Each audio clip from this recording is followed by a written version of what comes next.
"You're fired, Sadie." Gerald Pruitt said it the way a man says it when he has been planning to say it for a long time and is finally enjoying the sound of it. He slid the envelope across the desk and did not look at her face. Sadie Mae Briggs had worked 6 years at that counter, 6 years of split shifts and cold tips and smiling at men who looked at her like she was something on the menu. She took the envelope. She did not cry. And when she walked out the front door of Millie's Diner into the November cold, with nothing but a check that would not cover her rent and a cast iron skillet she had forgotten she was carrying, she had no way of knowing that the worst afternoon of her life was also the first moment of something she could not yet see. Copper Creek, Kentucky had been a coal town, once the kind of place that ran 24 hours and kept its lights on past midnight and had a reason to exist that everyone understood without being told. The main street ran 4 blocks and then simply stopped as though whoever had built it had given up halfway through the job. Half the storefronts had plywood where the windows used to be. The pharmacy had closed 2 winters ago. The hardware store the winter before that. What remained was a gas station, a Dollar General, a barber shop run by an 80-year-old man named Earl, who only came in on Tuesdays, in Millie's Diner, which sat on the corner of Main and Route 9 like the last tooth in an old man's mouth. Sadie had started there the week after the funeral because the mortgage on the small house she and Cole had rented on Sycamore Lane did not pause for grief. And Lily was only 3 years old, and 3-year-olds needed milk and bread and shoes that fit regardless of whether their father was alive or not. Sadie had walked in wearing her best blouse, which was not very good, and asked the owner, Gerald Pruitt, if he needed help. Gerald had looked her up and down in a way that made her skin feel wrong, and then he had said yes because Sadie was 28 years old and had green eyes the color of creek water in July and a face that made people want to sit down and stay a while. And Gerald understood that people who felt comfortable left better tips. 6 years later, Sadie was 34, and she knew every crack in every booth, every sticky spot on the laminate counter, every customer who took their coffee, black, and everyone who needed 3 sugars and would still complain. It was bitter. She knew which truckers were kind and which ones let their eyes sit on her too long. She knew that the lunch rush on Fridays was the best money she would see all week. And she knew that even on a good Friday, she would go home and sit at the kitchen table after Lily fell asleep and move numbers around until the numbers told her the same thing they always told her. She was good at her job. That was the thing nobody gave her credit for, because being good at being a waitress in a dying town was not the kind of thing that got written about or celebrated.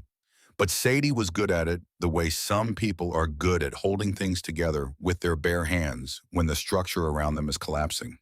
She remembered orders without writing them down. She refilled coffee before people realized their cups were empty.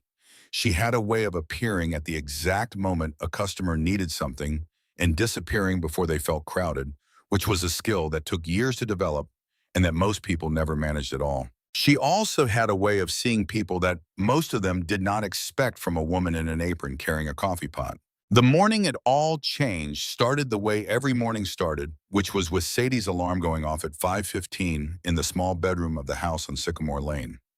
The room was cold because the furnace had been struggling since October, and she had learned to keep a sweater on the floor beside the bed so she could pull it on before her feet touched the ground.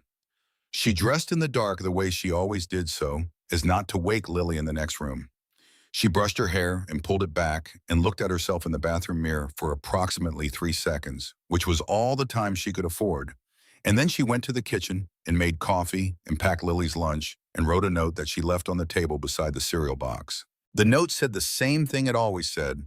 It said, "Good morning, sunshine." It said there was money in the jar on the counter for the field trip permission slip. It said, "I love you bigger than the whole sky." Then she drove to Millie's in the dark. The breakfast shift started at 6 and ran until 2 in the afternoon, and on this particular Wednesday in November, the sky was the color of old pewter, and the temperature had dropped overnight into the low 20s, which meant the regulars would come in stomping snow off their boots and complaining about the cold and wanting their coffee before they even sat down. Sadie had the first pot ready before the open sign was flipped and the door unlocked. The morning went the way mornings went. Old Hector Weaver came in at 6:10 and sat in his usual booth and ordered the same thing he had ordered every weekday morning for as long as Sadie could remember, which was 2 eggs over easy and white toast and black coffee and he read the same Harlan County newspaper that was always 2 days old because that was the only subscription the town could still get delivered.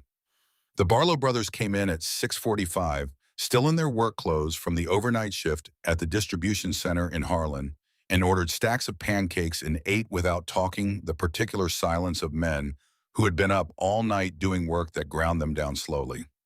A young woman Sadie didn't recognize came in around 7:30 with a toddler in a coat too thin for the weather, and Sadie quietly brought them an extra plate of toast without putting it on the check. It was a Wednesday like other Wednesdays, until Gerald Pruitt came in through the back door at 11:43. Sadie knew the exact time because she had just looked at the clock above the pass-through window, calculating whether she had enough time to run to the school and back during the gap between the end of the lunch rush and the start of the afternoon slowdown. Lily had texted her at 10:30 a short message that said some of the kids at recess had made fun of her boots. The boots were last year's bought at the Goodwill in Harlan, and they had a small separation beginning at the toe of the left one where the sole was starting to peel away. Sadie had been planning to fix it with adhesive she bought at the Dollar General, but she hadn't had a chance yet, and now the thought of Lily standing in the schoolyard with that peeling boot while other kids pointed and laughed was sitting in the center of her chest like a stone she couldn't put down. Gerald walked in wearing his good coat, which meant he had been somewhere important that morning, or wanted people to think so. He was 53 years old and had the face of a man who had spent his entire life calculating what he could get away with. He stood in the kitchen doorway and looked at the diner with the particular expression of a man surveying something he owned, which in fairness he did, though ownership, in Gerald Pruitt's case, had always been about control rather than care. The diner was half full. The lunch rush was just settling in. Sadie was carrying 2 plates to a table near the window when she heard the voice from the back corner, a voice she recognized as belonging to Dale Muncie, who drove long-haul trucks and came in every few weeks and had never once in 6 years left a tip that amounted to more than loose change. Dale was saying something to his companion, another man Sadie did not know, and his voice was not quiet. It was the voice of a man who knew he could be heard and did not care, the voice of someone who had spent his life being exactly as loud as he wanted to be because nobody had ever made him stop. What he was saying was about Carla. Carla was the other waitress, 22 years old, 3 months at Millie's, still learning the register. She was standing at the far end of the counter with her back slightly turned, and Sadie could see from across the room that Carla had heard because her shoulders had gone up and stiff in the particular way that women's shoulders do when something has been said that they have no safe answer to. Sadie set down the 2 plates. She walked to Dale Muncie's table. She stood there until he stopped talking, which took longer than it should have because Dale was the kind of man who finished his sentence even when he knew he was being watched. She said quietly that he needed to keep his voice down and show some basic respect, and that if he was not able to do that, he was welcome to eat somewhere else. Dale looked at her the way men like Dale always looked at women who said things they did not want to hear. He said something back also quietly that she would not repeat to anyone. And then Gerald Pruitt was at her elbow, his hand on her arm in a way that looked like guidance but felt like a grip, steering her toward the back. The conversation in the back office lasted 4 minutes. Gerald said she had embarrassed a paying customer. He said she had no right to address customers that way. He said she had been a problem for a while and this was the last straw. He slid the white envelope across the desk and said the word fired in the same tone he might have used to say the word Wednesday flat and without inflection, as though what was inside the envelope was a reasonable conclusion to a reasonable conversation and not the removal of the only income keeping her daughter in cereal and boots. Sadie did not cry. She had learned a long time ago that crying in front of Gerald Pruitt was something she would not do because it was exactly what he wanted, and because the expression on his face when he got what he wanted was something she could not stand. She took the envelope. She went to the break room and got her coat and her bag. She said goodbye to Carla, who was standing near the coffee pot and looked stricken, and said nothing because Carla was 3 months in and could not afford to be associated with anything that might get her fired too. Sadie understood this. She did not hold it against her. She walked out the front door of Millie's diner. The cold outside was the hard kind, the kind that found every gap in your clothing and moved in like it belonged there. Sadie stood on the sidewalk and opened the envelope and looked at the check inside, which was her last 2 weeks' wages minus what Gerald had decided were outstanding registered discrepancies that she had never been told about until this moment. The check would not cover November rent. She folded it and put it in her coat pocket and stood there for a moment, not because she had anywhere to go, but because she needed a few seconds before she got in the car and figured out what came next. She was still holding in the cast iron skillet from the breakfast cleanup. She had set it on the pass-through shelf near the back door before Joe called her to the office. And on her way out through the break room, she had picked it up without quite registering that she had done so. The muscle memory of a woman who had been carrying heavy things from one place to another for so long, it had become involuntary. The wind came down off the ridge and moved along Main Street with a sound like breathing. That was when she heard the other sound. It came from the alley that ran along the south side of the diner, the narrow passage between the building and the old feed store that had been vacant for 9 years. The sound was not loud. It was the specific sound of impact, the kind that a human body makes when it meets something harder than itself. A sound she had heard once before on the night Cole came home from the job site with a bruised jaw and a split brow and told her it was nothing. She was moving before the decision formed. She came around the corner of the alley, and what she saw organized itself into clarity in the space of a single breath. 4 men, one of them on the ground.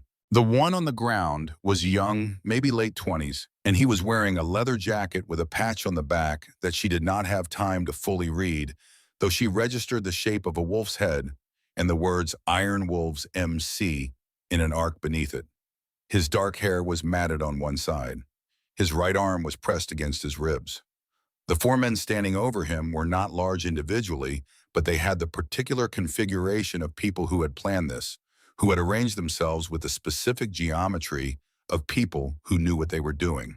The nearest one turned when he heard her footsteps. Sadie held the skillet out to her side where it was visible, and she said in a voice she had not used since the night Cole stopped coming home that whoever owned a phone needed to call 911 right now, and that she had already told the cook to do the same, which was a lie but a confident one, and she said it while looking directly at the nearest man with a steadiness that she felt in her bones, even though her heart was moving fast enough that she could feel it in her throat. There was a moment, the kind of moment that stretches out and contains several possible futures. Then the nearest man said something to the others, and they moved not fast but with intention, back down the alley toward the far end, and then they were gone, and the sound of their footsteps faded, and Sadie was standing in the alley with a cast iron skillet in her hand and a man bleeding on the ground in front of her. She knelt down. He was conscious barely. His eyes were dark brown and slightly unfocused, and when he looked at her, there was the specific confusion of someone who had been expecting something other than what was in front of them. His right arm had a cut running from below the elbow toward the wrist that was not superficial. It was the kind of cut that needed pressure and needed it now. She unwound the long wool scarf from her neck, Cole's mother's scarf that she wore every winter without thinking about it much, and pressed it against the cut, and the young man made a sound low in his chest, and she said, "Steady, stay still," in the same voice she used with Lily after nightmares.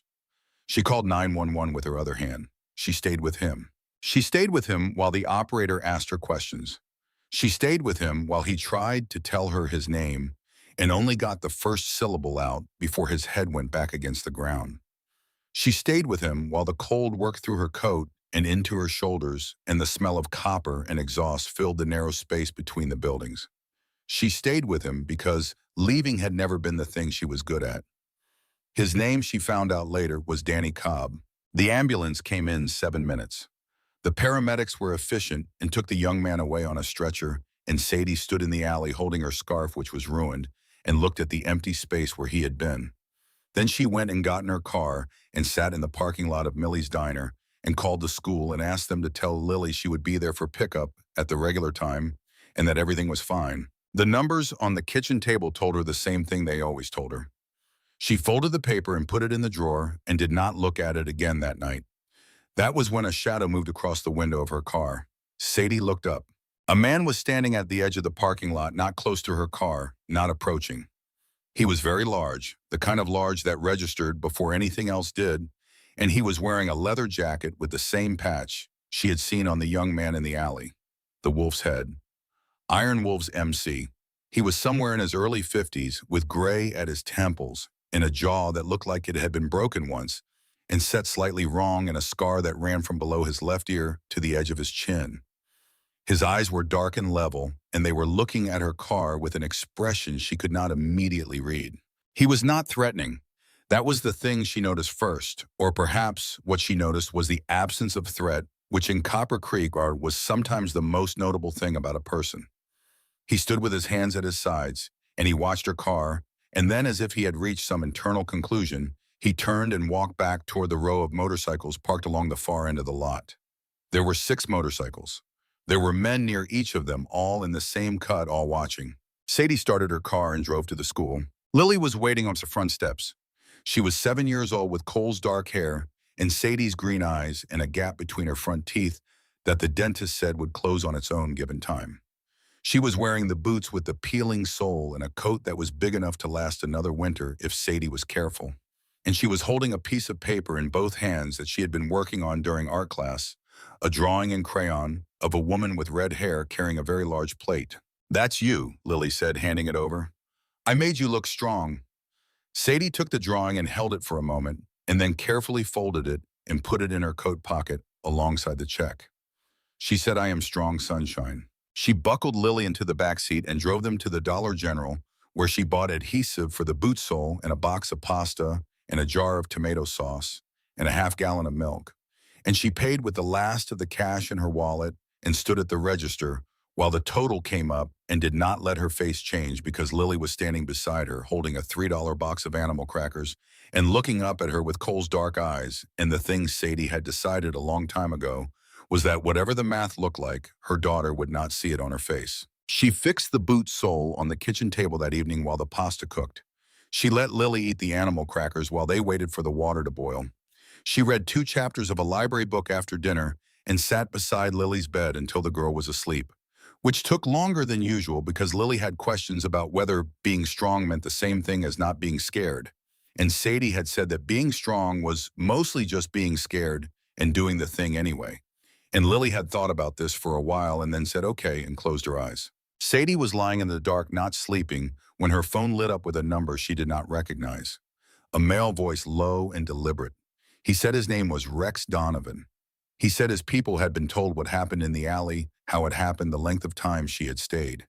He said the young man's name was Danny Cobb and that he was out of surgery and the prognosis was good. Sadie said she was glad to hear it.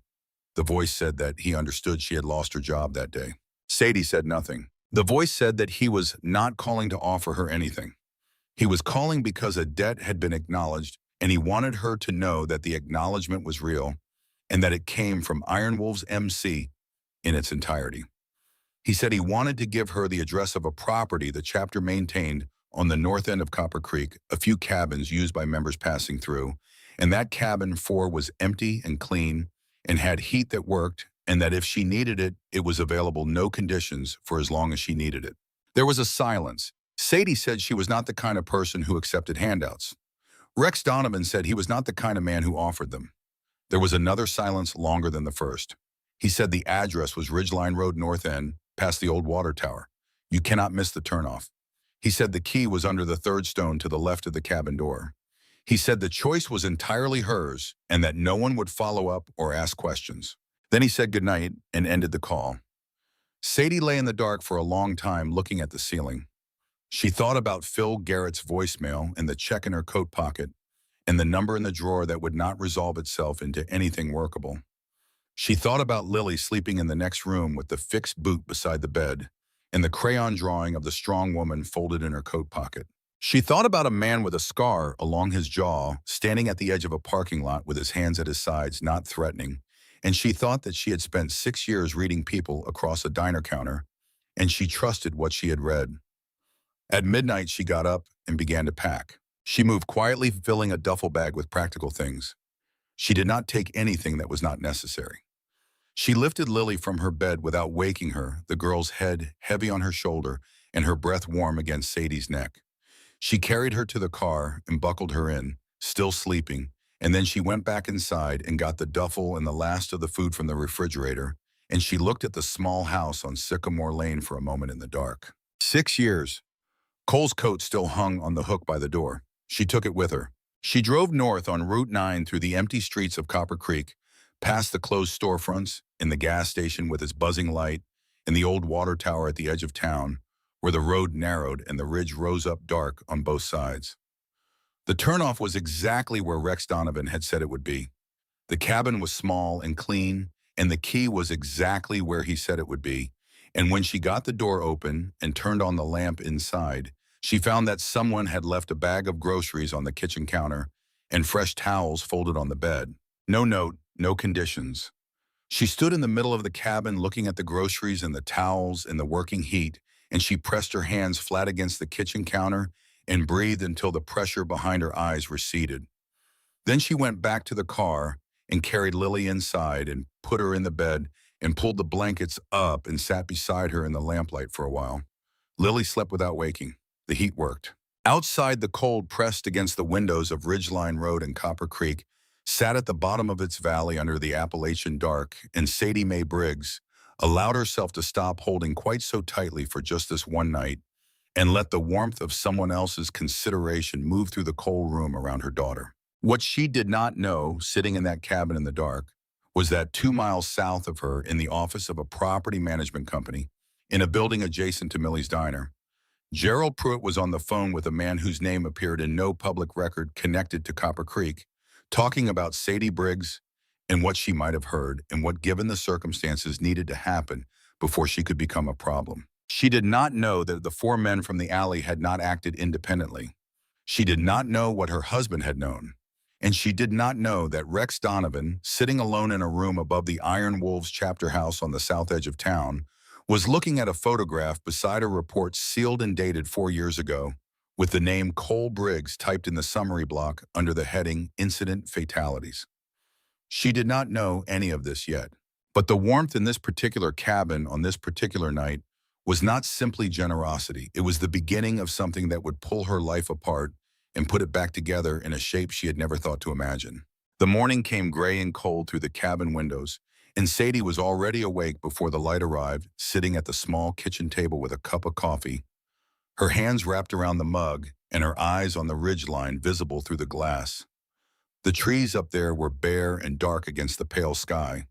She had slept maybe 3 hours. She had been staring at the maintenance log photo on her phone for 40 minutes, when the specific wrongness of it finally assembled itself into words she could not unhear.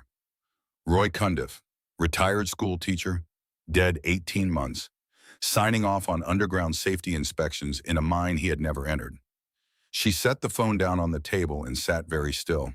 The settlement she had signed 4 years ago had a clause she had not understood at the time. She understood it now. It said she agreed that the cause of the incident had been fully investigated and that no further liability existed. She had signed away Cole's story before she knew there was a story to protect. Her hands were completely steady. That was the thing about rage of a certain depth. It did not shake you. It made you very, very still. She heard Lily moving in the back room, small feet on the floor, a pause, then the particular sound of a child realizing she was somewhere unfamiliar and deciding how to feel about that. Sadie called out, "Good morning, sunshine. We are somewhere new. It is okay." Lily appeared in the doorway in her pajamas, hair wild, holding the stuffed rabbit she had slept with since she was 2 years old. She looked around the cabin with the systematic attention of a 7-year-old conducting a serious assessment. She said, "Is there cereal?" Sadie said, "There is cereal." Lily sat down at the table and ate cereal and looked out the window at the ridge and asked if they lived here now. Sadie said, "For a little while."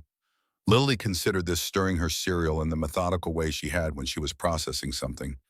She said, "Is it because you got fired?" Sadie looked at her daughter across the small table. She said, "Yes." Lily nodded slowly. She said, "Okay."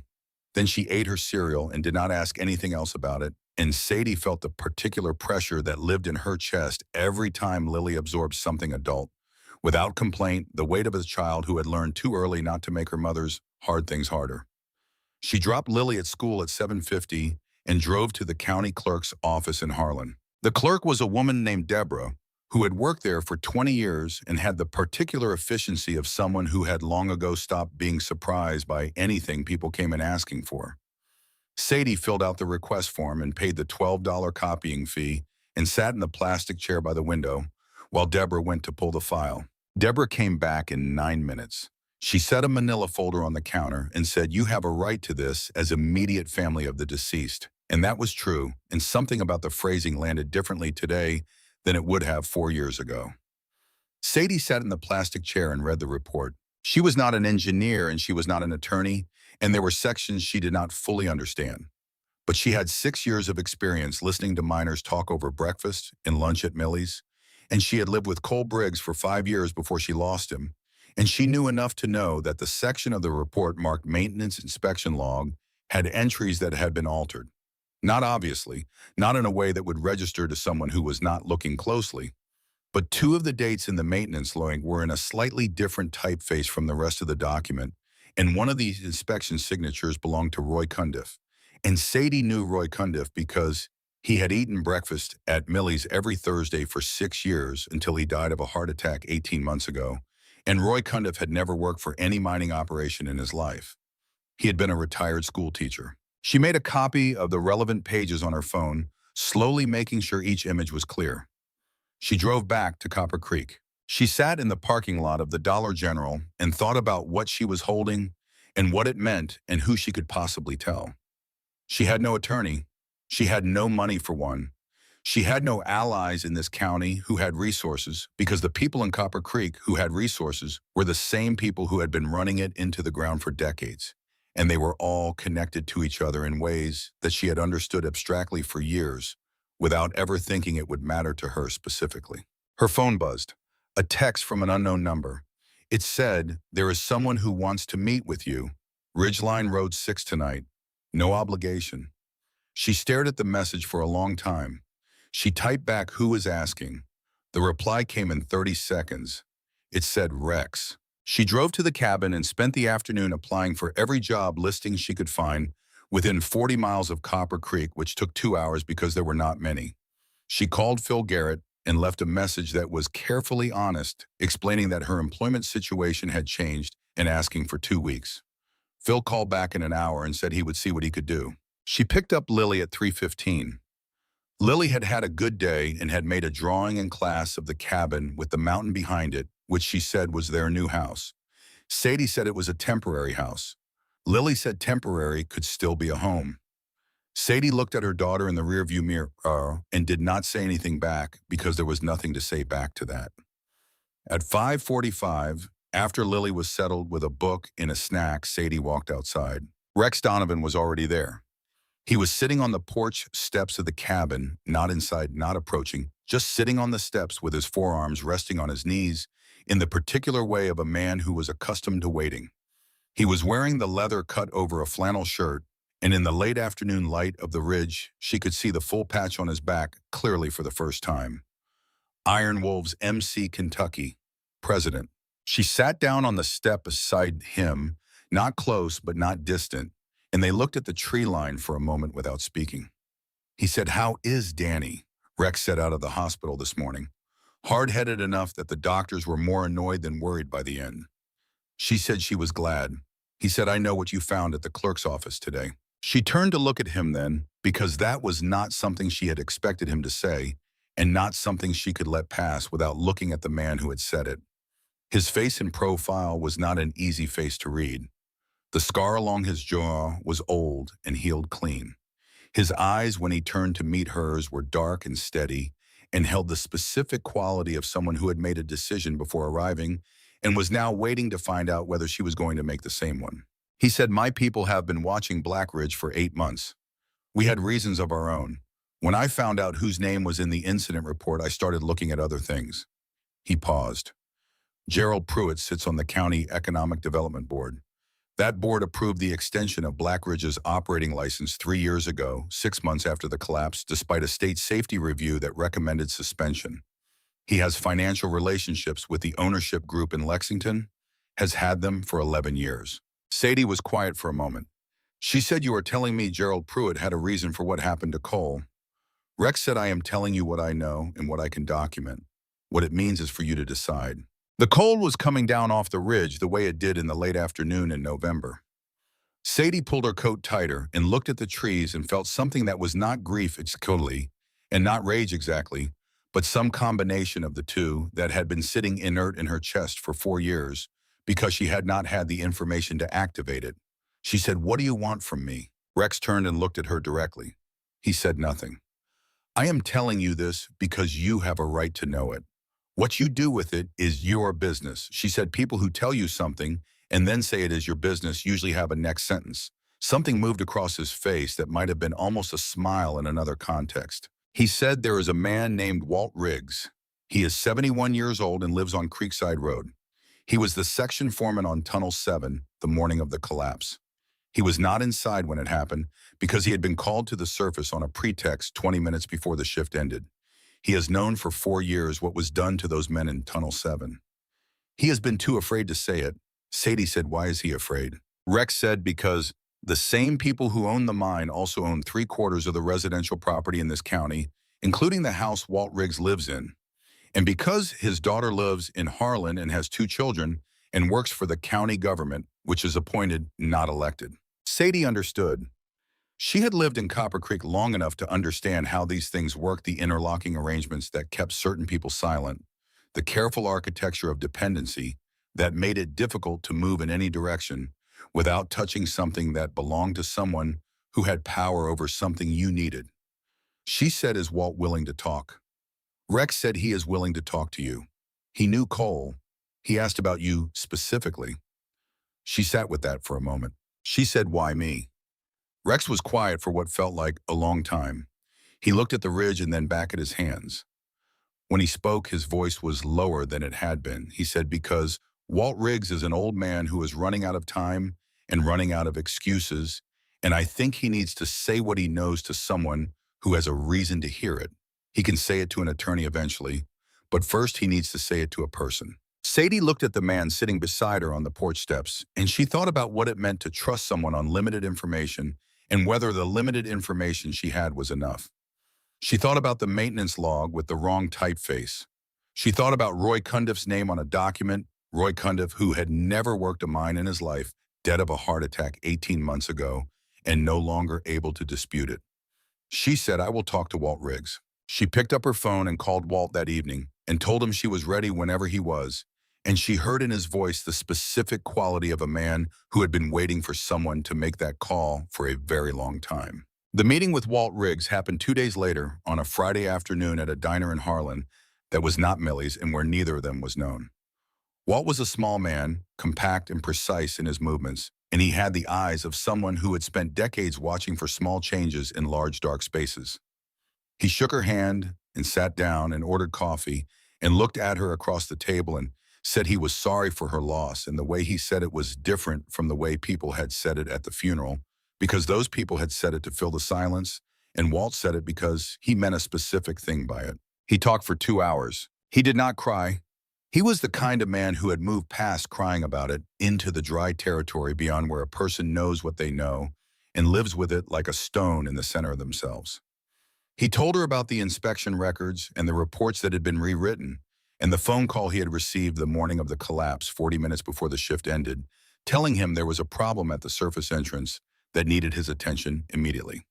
He told her that when he had come back down, there was nothing at the surface entrance that had required his attention. He told her that Pete Holden, who had survived, had left Kentucky 6 months after the collapse and moved to Ohio and had not been back.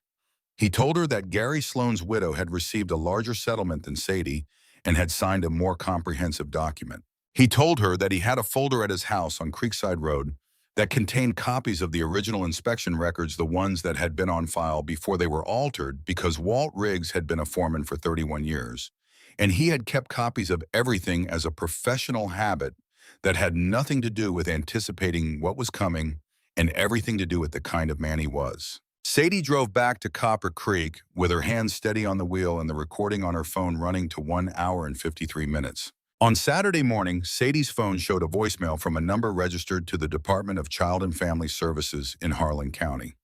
The message was professional and carefully worded and said that the department had received a report expressing concern about the living situation of a minor child in her care and that a home assessment had been scheduled. She stood in the cabin kitchen and listened to the message twice. She understood immediately what it was. She had grown up in a county where this kind of thing was a tool where the machinery of family services could be pointed at a person the way you might point any other instrument. She understood that someone had made a call. She understood that the call had been made because of what she now knew, and that whoever had made it had done so because they had found out she had been to the county clerk's office and that she had met with Walt Riggs. The home assessment was scheduled for the following Thursday. She called Rex. He did not express surprise. He said he had been afraid something like this was possible and that he had already made a call to an attorney in Lexington who had experience with this category of situation. He said the attorney's name was Margaret Flynn and that she had agreed to take a preliminary call that afternoon. Sadie said, "I cannot pay an attorney." Rex said, "It is being handled." She said, "I told you I do not accept charity." He said, "It is not charity. It is what happens when someone tries to use a child as a lever against a person who has done nothing wrong. I do not tolerate that." His voice was even and unhurried, but there was something beneath it that she felt through the phone, a quality of absolute intention that she recognized from the few times in her life she had been in the presence of someone who was genuinely not afraid. The call with Margaret Flynn was 40 minutes long and covered the incident report, the recording with Walt, the maintenance log discrepancies, and the timeline of events from Gerald Pruitt's firing of Sadie to the child services call. Margaret asked precise questions and wrote down the answers, and at the end said that the child services situation was manageable, given that Sadie had stable shelter and that Lily was enrolled in school and healthy, and that the complaint appeared to have been filed by a party with a clear conflict of interest, which was documentable. She said she would file a formal response before the assessment and would be present for it. Sadie thanked her and ended the call and sat at the kitchen table with her hands flat on the wood. She thought about Thursday. She thought about the word assessment and what it would mean for Lily to come home from school and find a stranger in the cabin asking questions. And she thought about the look that would be on Lily's face, the careful, composed look that her daughter put on when she was absorbing something adult, and the rage she had been carrying since the maintenance log document became something colder and more specific. On Sunday afternoon, Danny Cobb came to the cabin. He drove a truck instead of a motorcycle because his arm was still in a partial cast and he could not ride, and he came with a casserole dish wrapped in foil that he set on the counter and said his aunt had made it and that he was just the delivery vehicle and not to make anything out of it. He sat at the kitchen table and drank coffee and talked to Lily about her rabbit for 20 minutes before he said anything to Sadie that was not casual. He said, "I know Rex told you some of it. He did not tell you all of it." Sadie looked at him. Danny said Rex has been in Copper Creek for 3 years. He came because the chapter has members who grew up here and because there was a specific situation he wanted to look into. He has told me some of it because I have been with the chapter the longest after him. He paused and looked at his coffee. He said Rex had a daughter. Her name was Wren. She had some problems a few years back, the kind of problems that towns like this produce in particular quantities when the work disappears and the people stay. She ended up in a bad situation and then she disappeared. That was 3 years ago. Sadie said nothing.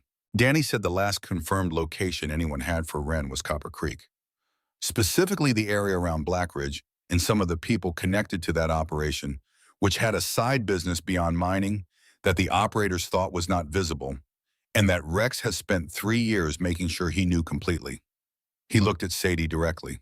He said your husband Cole was in a recovery group at a church on Birch Street. He attended for 8 months before he died. Wren attended the same group for about 6 weeks before she disappeared. Sadie felt something shift in her chest, not quite understanding yet, but on the edge of it, the specific feeling of pieces that have been in separate piles for a long time beginning to move toward each other. She said Cole was in recovery. Danny said yes. He was dealing with the painkillers that a lot of the miners dealt with. He had been clean for 4 months when he died. He did not tell you because he was planning to tell you when he was further along, and then he ran out of time. Sadie sat with that. She had not known. She had been his wife for 5 years and she had not known, and the grief of that was its own separate thing that she would need to find room for at some point, the grief of the version of Cole who had been fighting something alone and winning and had not yet told her he was winning. She said, "Did Cole know Wren?" Danny said yes. The group leader confirmed it when Rex spoke to her last year. Cole and Wren had talked. Cole had been helping her the way people in those groups do, the way a person who is a little further along help someone who is earlier in the process. Among the papers Margaret had pulled from Cole's personal effects file was a carbon copy of a handwritten letter dated 3 weeks before the collapse, addressed to a residential program intake coordinator in Knoxville, Tennessee. The letter used only a first name for the person it was written on behalf of. But the handwriting was Cole's, and the careful, specific kindness of it was Cole's. And Sadie had read it twice in the parking lot of the distribution center, and then sat there for a long time looking at the hills, not yet understanding the full weight of what she was holding, but knowing it was heavy and that it mattered. Sadie looked at the window. She said so Wren knew things about the operation, about what they were doing alongside the mining.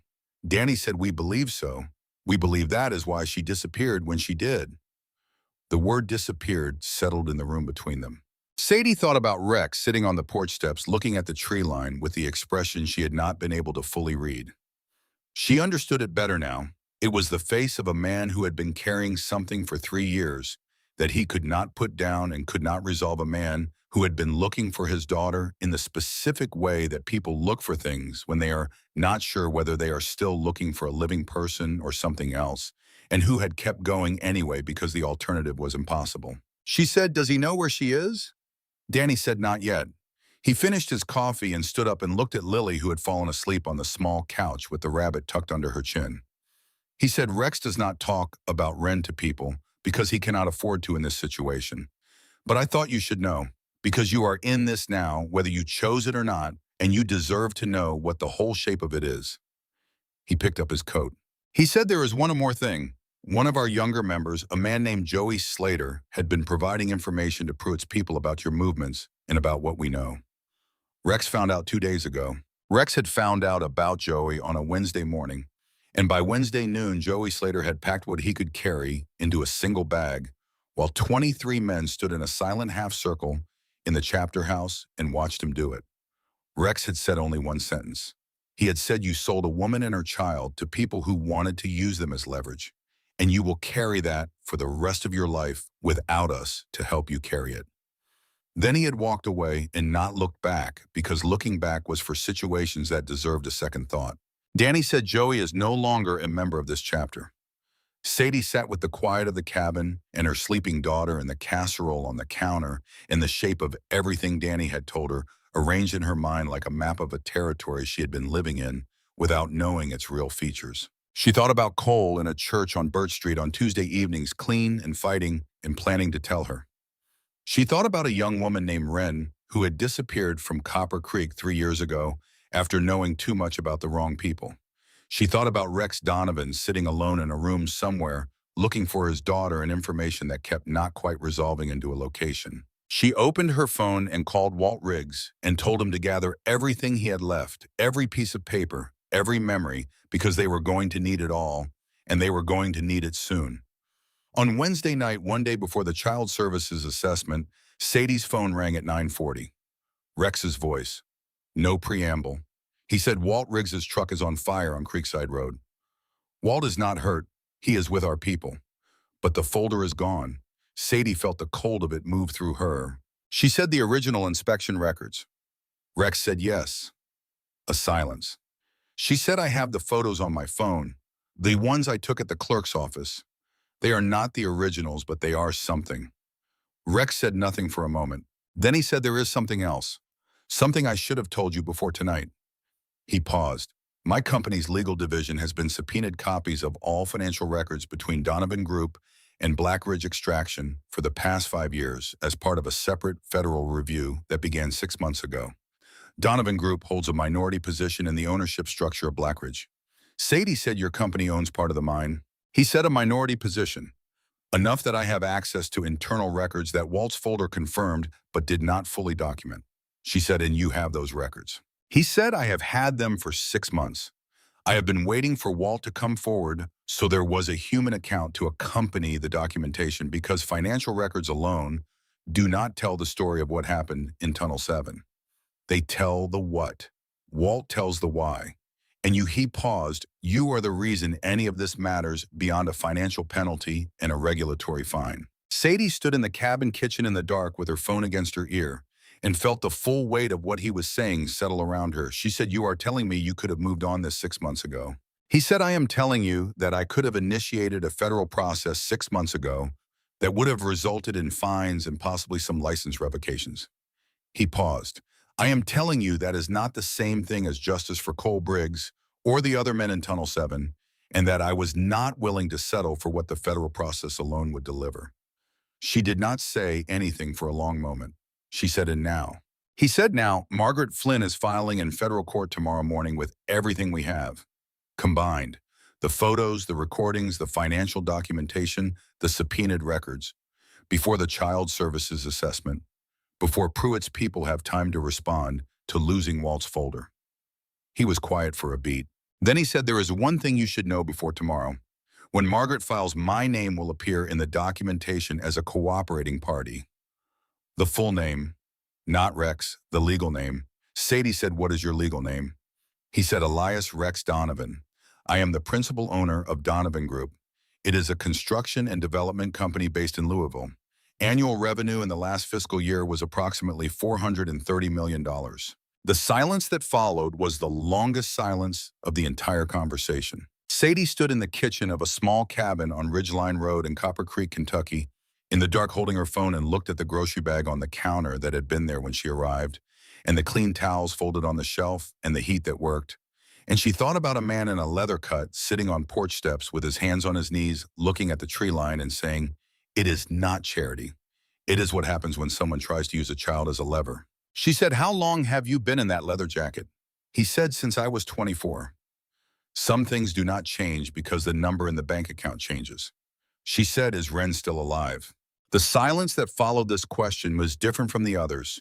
It was the silence of a man who had been carrying something for 3 years in the specific dark place where a person carries things they cannot afford to examine directly, and who had just been asked to look at it directly by someone he had decided in the space of 5 days to trust. He said, "I believe so. I have a reason to believe so. That came to my attention recently.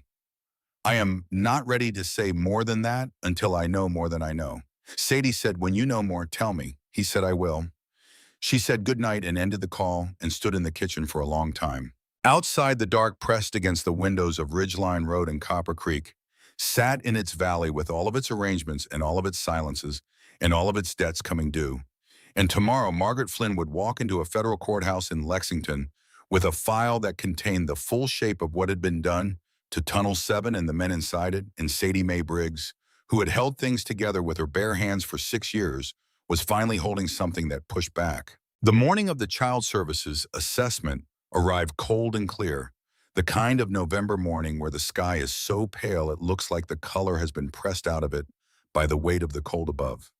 Sadie was up at 5, dressed and sitting at the kitchen table with coffee by 5:30, and by the time Lily woke at 7, the cabin was warm, and breakfast was on the table, and Sadie's face showed nothing that would make a 7-year-old ask questions she was not ready to answer. Margaret Flynn arrived at 8:45 in a gray sedan with a leather briefcase and the particular calm of a woman who had done this many times and understood that calm was a tool as much as anything else she carried. She was in her mid-50s, with silver-streaked hair, cut short, and reading glasses on a chain around her neck, and she shook Sadie's hand and looked around the cabin and said it was clean and warm, and that Lily looked healthy, and that she had filed the response at 7 that morning, and that the assessment officer would arrive at 10. She sat down at the kitchen table and went through what would happen. She said the officer would ask Sadie questions about the living situation, about Lily's schooling and medical history and daily routine. She said Sadie should answer everything directly and not volunteer information beyond what was asked, and that the complaint had been filed by a party whose connection to the situation had been documented in the filing she had submitted that morning, and that the assessment officer would have access to that filing before arriving. Lily ate her cereal and listened to all of this with the careful attention she gave to things she understood were important, and then she asked Margaret if she wanted to see her rabbit, and Margaret said she would very much like to, and Lily brought the rabbit out and introduced him by name, which was Captain, and Margaret said that was an excellent name for a rabbit, and Lily agreed that it was. The assessment officer was a woman named Carol Dupree, who arrived at 10:03 and who had the face of someone who had seen enough of these situations to know immediately which ones were genuine concerns and which ones were instruments. Carol Dupree walked through the cabin and asked her questions and wrote things on her form and spoke to Lily briefly in the front room while Sadie and Margaret sat at the kitchen table, and Sadie kept her hands flat on the wood and her breathing even. The assessment took 40 minutes. When Carol Dupree left, she said she would submit her report within 48 hours, and that based on her observation, the living situation appeared stable and appropriate.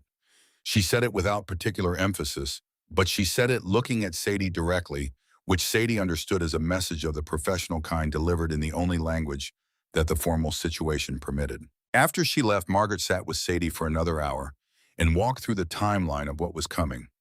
She said the federal filing that morning had been received and that the Harlan County Clerk's Office had already been contacted to preserve all records related to Blackridge extraction pending review.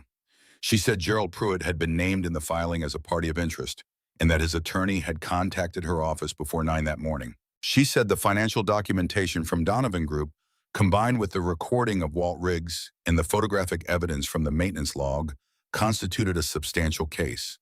She said substantial with a precision that meant she had assessed it carefully and was not using the word loosely. She said it would not be fast. These things were never fast. But she said the shape of it was clear and that the people who had made the decisions that resulted in the deaths in Tunnel 7 were now in the position of defending those decisions against documentation they had assumed was either destroyed or inaccessible, and that this was the position in which people in that situation made mistakes. Sadie asked about the settlement she had signed 4 years ago. Margaret said that a settlement signed under conditions of incomplete disclosure had significant legal vulnerabilities. She said she would be addressing that specifically. After Margaret left, Sadie took Lily to school and then drove to Millie's diner and sat in the parking lot and looked at the building. She did not go in.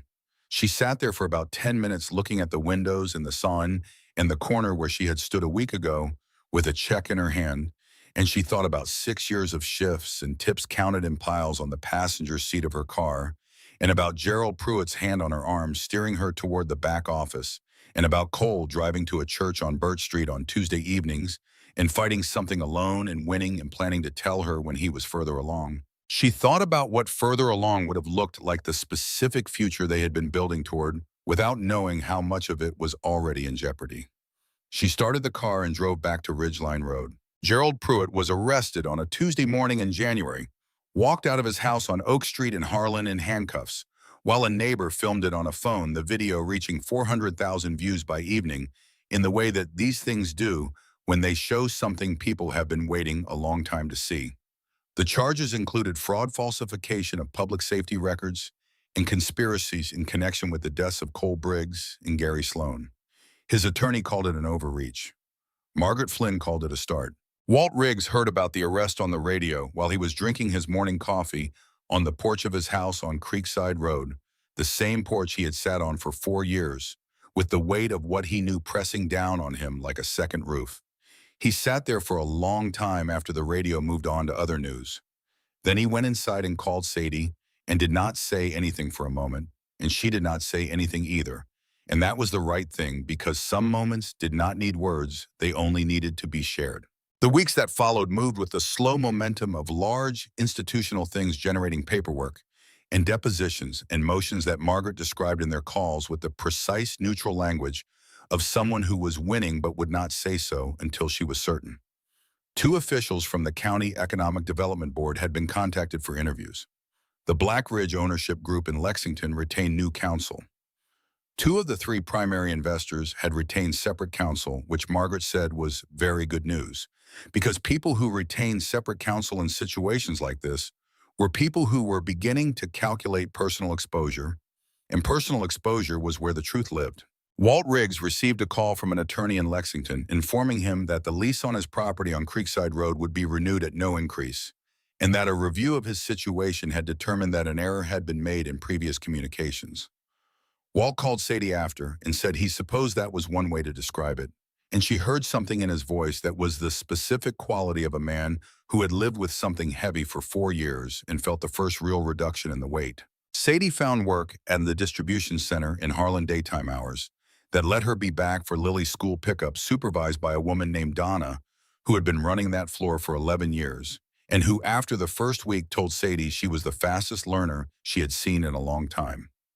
Rex came to the cabin on a Tuesday evening in the third week of November. He came alone on the motorcycle, which meant his arm was well enough to manage the cold, and he sat on the porch steps the way he had the first time, and Sadie brought 2 cups of coffee and sat beside him, and they watched the ridge go dark as the sun dropped behind it. He said, "I found Ren." Sadie went still. He said it without drama in the same even voice he used for most things, but she could hear what was underneath it, the specific quality of a man who had been holding a breath for 3 years and had just let it out. He said she is in a residential recovery program in Knoxville, Tennessee. She has been there for 4 months. She is doing well by the account of the program director who I spoke to this morning. She does not know I know where she is yet. I wanted to give her the choice of whether to see me. Sadie said, "How did you find her?" He said through something in Cole's records that Margaret came across in the discovery process. The letter he had written to the program's intake coordinator in Knoxville on behalf of a young woman he wanted to help find a safe place. The intake coordinator had kept it because she kept everything, and when Margaret's office contacted the program in connection with the Black Ridge investigation, the coordinator remembered the letter and connected the timeline. Sadie thought about Cole sitting down at a table somewhere and writing a letter for a young woman he had known for 6 weeks in a church on Birch Street, a letter designed to give her a safe place to land and then going to work the next Tuesday morning and not coming home. She said he saved her. Rex did not answer immediately. When he did, his voice was different, lower, and more careful. He said, "Yes, I believe he did." They sat with that in the cold for a while. Sadie said, "What will you do?" He said, "I wrote her a letter this morning. The program director will give it to her. The choice after that is entirely hers." He paused. "She may not be ready to see me. She may need more time. I have waited 3 years. I can wait longer. Sadie said she will want to see you. Whatever time she needs, she will want to see you." He said, "How do you know that?" She said, "Because you are her father and you came to find her. People can be very lost and still know the difference between someone who came and someone who didn't." He was quiet for a long time after that. Lily appeared at the cabin door and said she was hungry, and also that Captain had knocked his water bowl over, and the moment shifted back into the practical present, and Rex stood up and said he would leave them to it, and Sadie said she was making pasta if he wanted to stay, and there was a pause that lasted about 3 seconds before he said, "All right."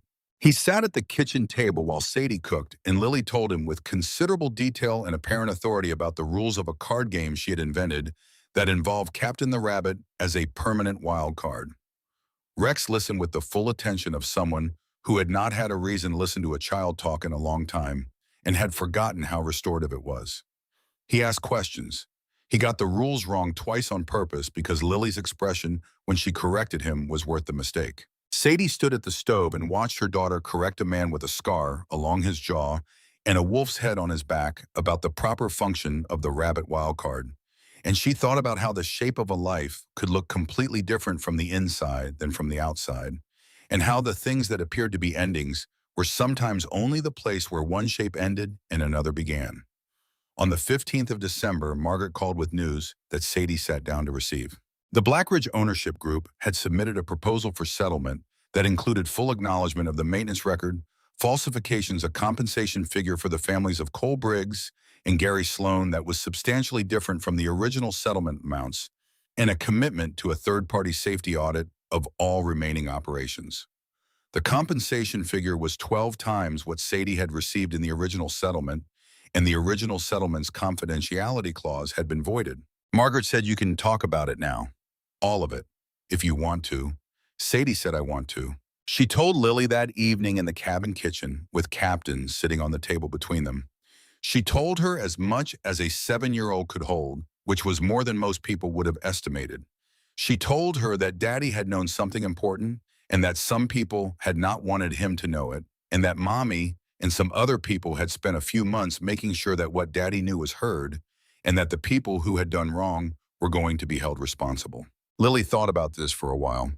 She said, "Was Daddy brave?" Sadie said, "Yes, one of the bravest people I ever knew. And he was brave in the quiet way, which is the hardest kind." Lily nodded slowly. She picked up Captain and held him against her chest. She said, "Okay." On the 22nd of December, 3 days before Christmas, Rex came to the cabin in the evening and he brought Ren. Sadie had known it might happen because Rex had told her Wren had responded to his letter and that they had spoken twice on the phone and that she had said she wanted to come home for Christmas if he would come with her and if there was somewhere that was not her apartment in Knoxville that they could be for the first day somewhere neutral and warm, where the first hour would not be just the two of them alone with 3 years of distance between them. He had asked Sadie if the cabin would serve that purpose. She had said yes without hesitating. Wren was 24 years old and looked younger and older than that simultaneously, the way people do when they have been through something that took years off their life and then put a different kind of years back on.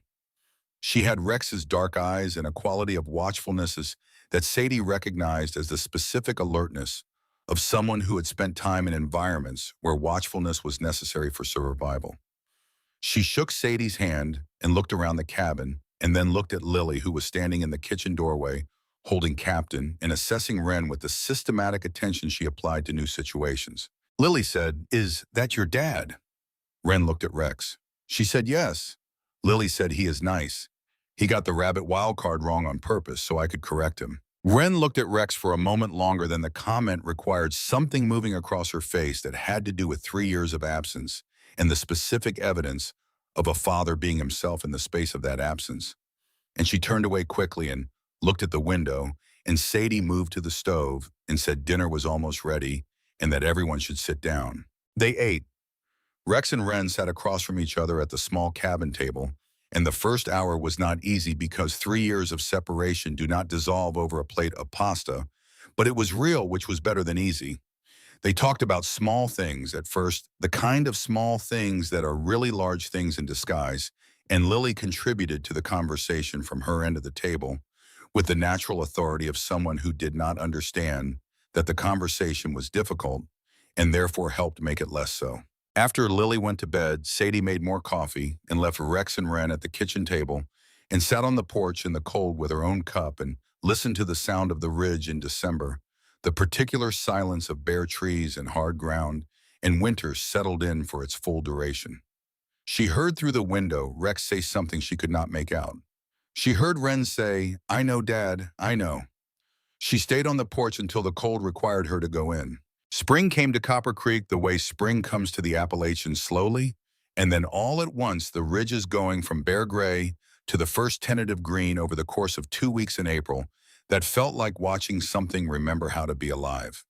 The town itself was still Copper Creek, still at the bottom of its valley with the empty storefronts and the particular weight of a place that had lost its primary industry and not yet found what came next. These things did not reverse quickly. Sadie did not expect them to. But things were moving.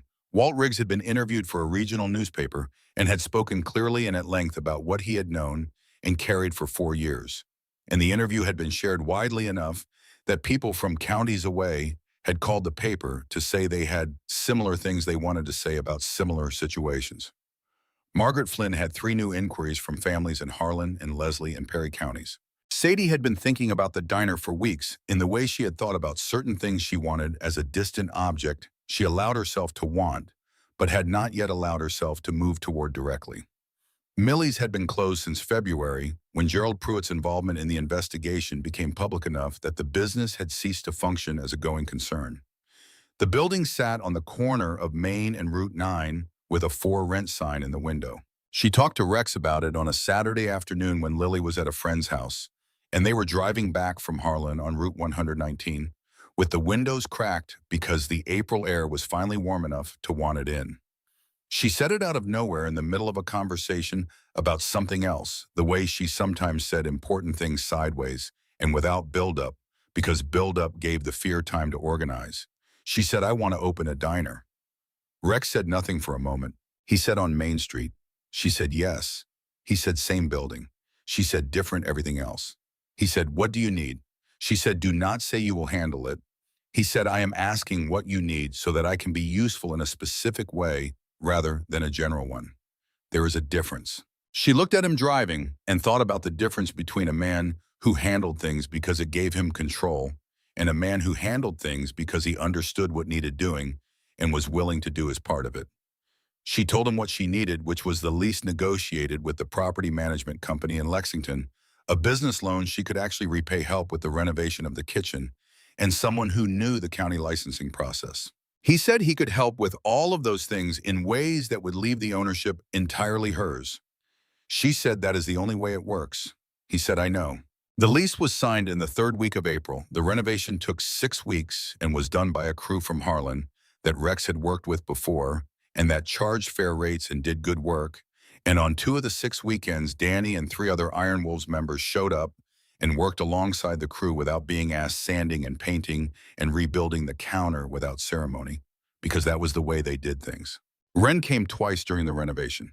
She was living in Knoxville still, but came up on weekends sometimes, and on her second visit, she spent an afternoon with Sadie, deciding on the paint colors and the layout of the new counter. And there was a quality to the afternoon that was easy, in a way that surprised Sadie, the ease of 2 people who had arrived at the same place from very different directions and found that the place was large enough for both of them. Ren said during that afternoon that she had been thinking about what came next for her, whether she wanted to stay in Knoxville or come back to Kentucky or something else entirely. She said she had been thinking about social work, specifically the kind that dealt with families in situations like the ones she had been in. Sadie said that sounded right for her. Ren said Cole told me once that the best thing a person who had been through hard things could do with the experience was turn it into something useful for somebody else. She paused. I have been thinking about that for 4 years. Sadie said that sounds exactly like him.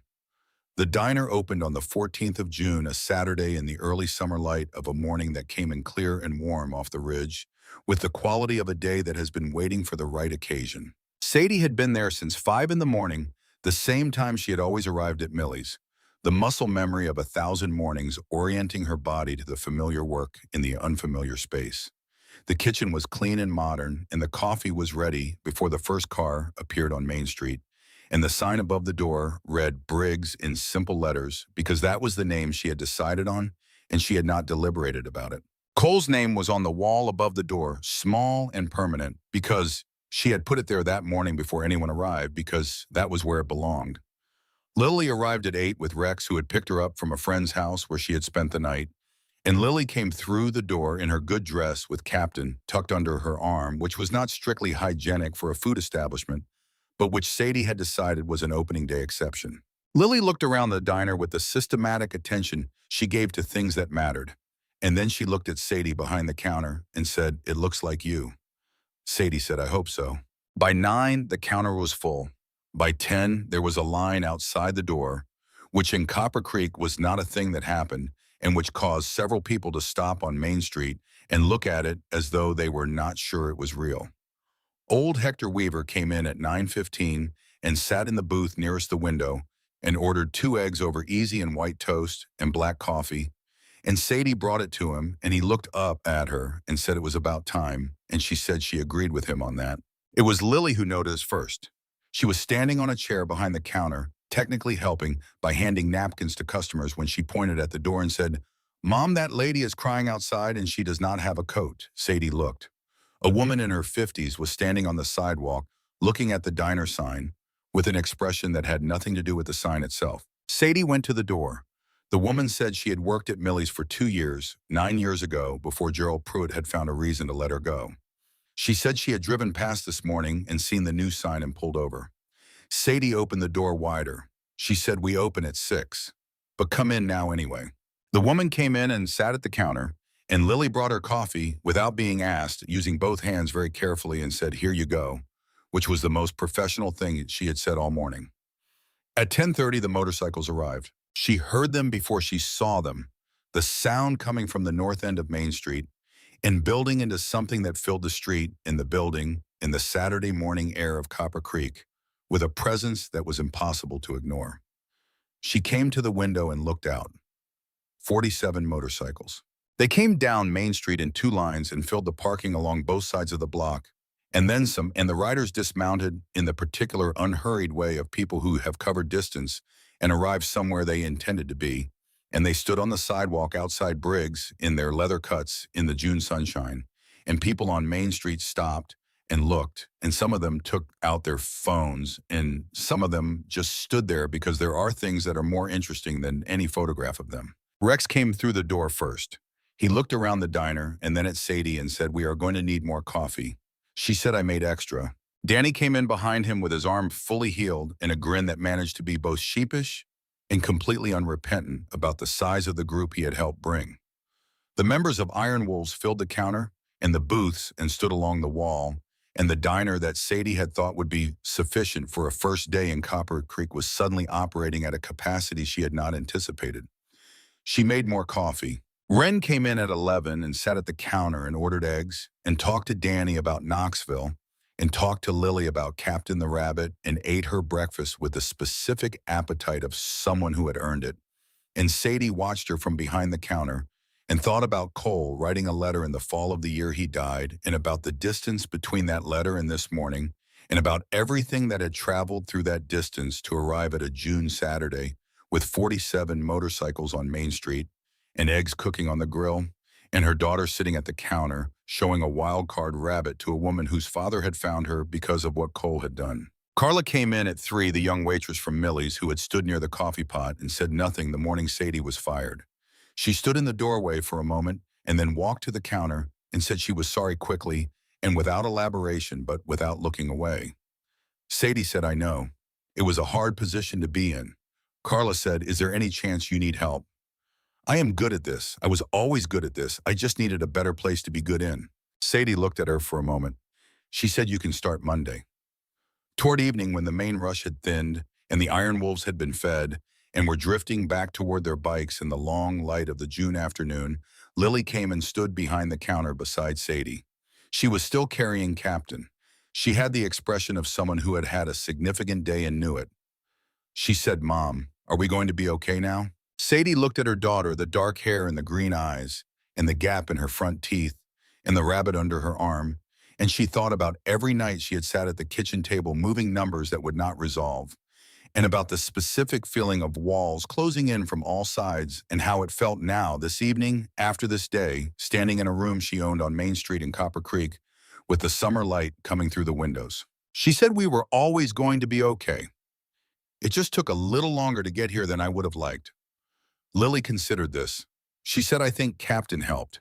Sadie said, "I think you are probably right." At noon that day, before the afternoon settled in, Rex had sat down at the corner booth, the one farthest from the door, the one that would be, she already knew, his regular seat. He had ordered coffee and looked out the window at the street where the motorcycles were parked, chrome catching the summer light. And then he looked at Sadie when she brought the coffee and she set it down in front of him. He said, "Your husband was a good man." Sadie said, "Yes, he was." He said Cole wrote that letter to a program he had never visited for a girl he had known for 6 weeks because he believed it might help her. He did not know it would lead to any of this. He paused. That is the kind of man who deserves to have his name on a door. Sadie turned away from him and looked out the window at Main Street and the motorcycles in the sun. She did not trust her voice for a few seconds. When she turned back, she said, "He always took the long way home from Birch Street on Tuesday nights. I used to think it was because he wanted the extra time. Now I think he was just not ready to stop being the person he was there before he walked back through our door." Rex said nothing, but he picked up his coffee cup and held it toward her, a simple thing, and she touched her own cup to it, and that was enough. That was more than enough. Outside on Main Street, the motorcycles were starting up one by one as the afternoon moved toward evening, the sound of them filling the valley the way the coal trucks used to fill it. A different sound for a different kind of thing coming through Copper Creek, and the summer light lay long and gold over the old storefronts, and the ridge rising dark on both sides, and Sadie Mae Briggs stood behind the counter of her own diner in the town she had never left, and thought that this was not the life she had planned and not the life she would have chosen if choosing had been on offer, but that it was hers in a way that nothing had been entirely hers before paid for in full by everything it had cost to get here, and that Cole's name was on the wall above the door where it belonged, small and permanent, and true, visible to everyone who walked in, and to no one more clearly than her.